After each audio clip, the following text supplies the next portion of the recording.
Hey, Emily, what's your question? Hi, Steve. So I've been talking to this guy. He was actually my Lyft driver. Before I even got in the car, I saw the notification. I was like, hey, daddy. So anyway, Steve, I thought he was so fine. I get in the car, we hit it off like that. We were flirting, we were vibing, we were feeling each other. So he took me to my destination, we exchanged numbers, we were texting all night, and then I was like, hey, you know, how late are you driving? He was like, well, I'll give you a ride home for free. So he did, and we had like a nightly encounter. She slept with the Lyft driver?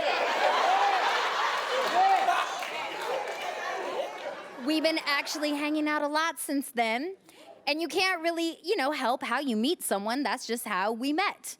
And as I get to know him more, I realize that I actually really like a lot of qualities in this man, and he's the type of person I would want to date. So, What is you doing now? Well, when you had that encounter with him, what That was more casual, Steve. So now you want to date him? I do. So I guess my question is, is the damage done? I feel like it is. Or should I even bother expressing this to this person to see where it could possibly go? Where did he take you to? He dropped me off at a party, a friend's. Oh, you was going to a party? Yeah. Oh, then that wasn't enough. So then he picked you up after the party? Yeah, we were texting the whole time because we just hit it off, and he was like, I'll give you a free ride home later. So I said, okay. So you went on and got that free ride, huh?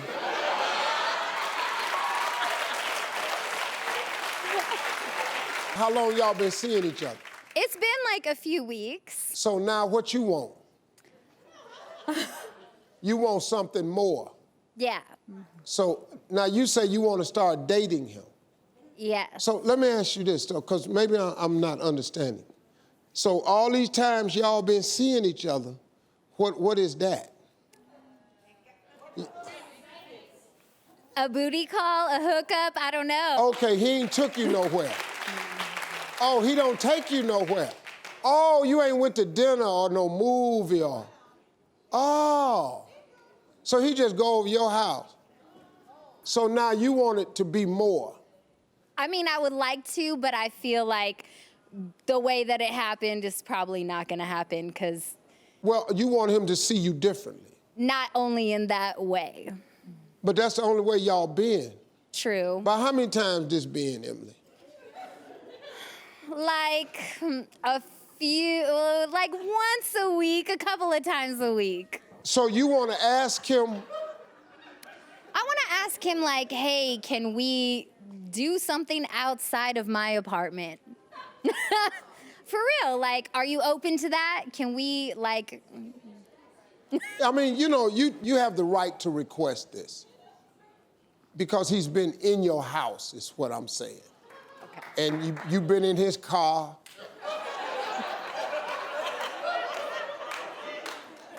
And then he been in your house. Well, I think you should. You have every right.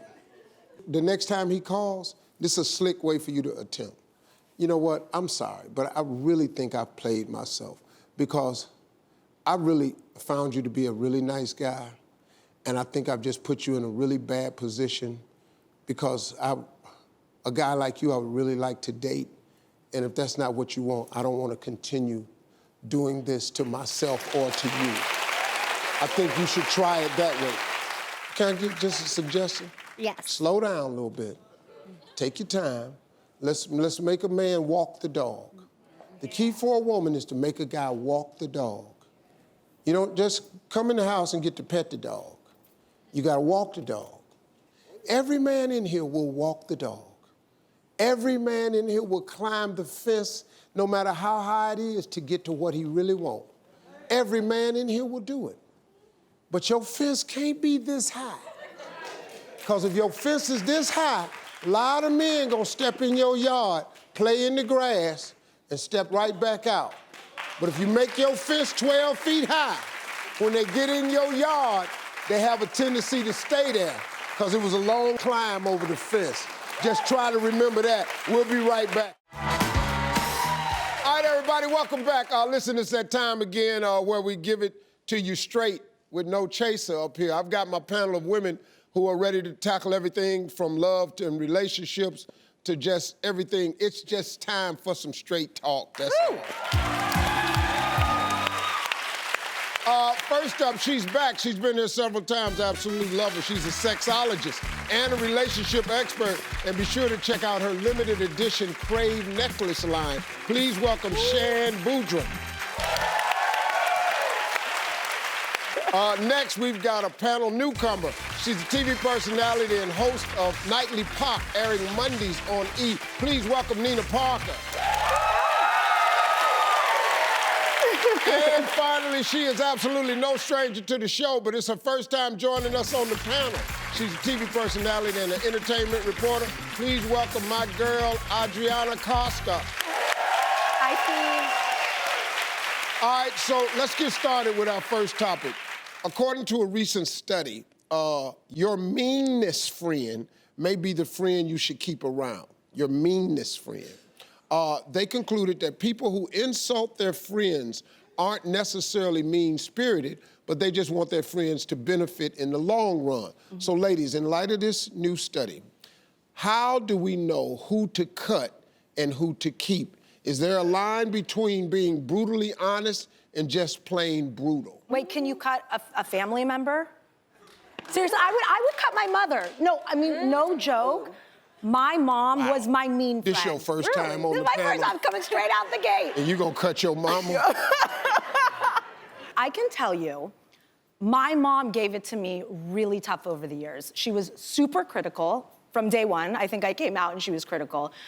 In a way, and this is not a sob story at all, in a way, I think it was beneficial because it made me work harder to try to prove myself to her. But she could have done it a little bit softer, you know what I mean? So when I talk to a friend now, I'm honest with them, but I do know how to kind of work my words so that they don't feel like crap. Right. Bottom line. That's nice. Thank you. I love that she's like that. That's not me at all. I am that friend, not mean, because I think mean-spirited is another thing. I think if you have a friend who isn't rooting for you, who doesn't want you to win, who you can tell is just saying things to hurt your feelings, then I think they gotta go. But our friendship should be based on realness. I should be able to tell you when you're wrong. That's love to me. That's how I grew up.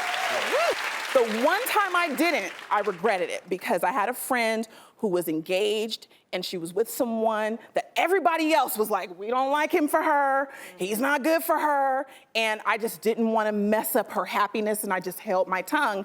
Later when they got divorced, she was like, I wish you would have told me. I wish you would have just told me how you felt. We have a strong enough friendship. Y'all always say that, but you really don't want to hear it. You really don't. Yeah. I think there's just a perfect balance between the two. If you ask me, I will tell you, but I definitely am not gonna insert my opinion for no reason, because we all know when we see somebody out who looks crazy, the first thing we say is, oh, they don't have any friends. Like, she must not have any true friends. But ultimately, if she feels good in that outfit, power to her. So I would be the friend that's like, do you think you look great? I have a different opinion, but I'll keep it to myself. So I think if you're asked, yes. If not, yeah, I don't know.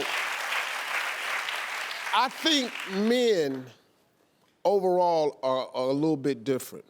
Our friendships are based on pure honesty. Now, we have areas we don't enter. We don't get in your relationship with your girl. That ain't none of our business. I mean, you know, I'm not that way towards women, though.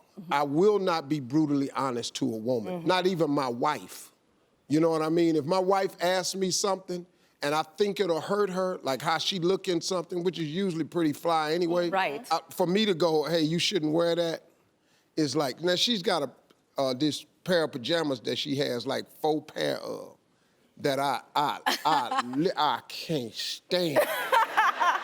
I threw them away one time. she got 3 other colors. Got 3 more. But how does she act when she's in them? Is she feeling good and confident? And I've told her I don't like, she goes, Steve, they are so ungodly comfortable. That's what's important. But the key is to offer your advice when they ask, not to give unsolicited advice. I agree with that. Because unsolicited advice is annoying. Yeah. Now, I do it all the time with my daughters. If they're dating and this boy come to the house, you're getting my advice whether you want it or not. Oh, yeah. I don't care, because he may be cute to you. None of that is in the mix with me. I'm only interested in his level of manhood. How cute he is, that got nothing to do with me. And if I meet a boy and I know he ain't nothing, I tell him and her. God. I Yeah, I lost don't a have no friendship. problem. You know what? I lost a friendship once. We actually are not friends anymore because she was having a lot of trouble dating. She's gonna be 40 years old. And I said, you need to open your eyes. Like, she's Jewish. I'm like, I have a great Jewish doctor to set you up with. He's not cute enough. I was like, what do you think? You're like Julia Roberts? I mean, I didn't mean that. Oh. I didn't mean Okay, that. so you are that friend. Hold on, You are that friend. You might be the blood friend. Hold on. Let me just say. Yeah, that's why y'all ain't friends right now. Look, I am. She what I is say I single am. still, If I by think the I'm way. a 10, I'm a look for 10. So I think that it's not up to someone else to tell you what your limitations are. Like, let her get who she wants to get. Let her be wedded to the throne. No. See, if you looking for a 10, you needs to be a 10. That's right. Because what you think he looking for. Now, see, you can't get a 10, you over here, you a foe. But Steve, it's subjective. But a hard foe, though. No. But wait a minute, though. Because a lot of men have those 10 expectations, and they a good 2.5. Right? I ain't got no problem with that. No! Because Hey, we got to take a break. We'll be right back. We got a lot more to talk about. Hey, you made it to the end of this video. I got a lot more that you're going to enjoy, so just click to watch the next one. And make sure you subscribe to always know what's happening.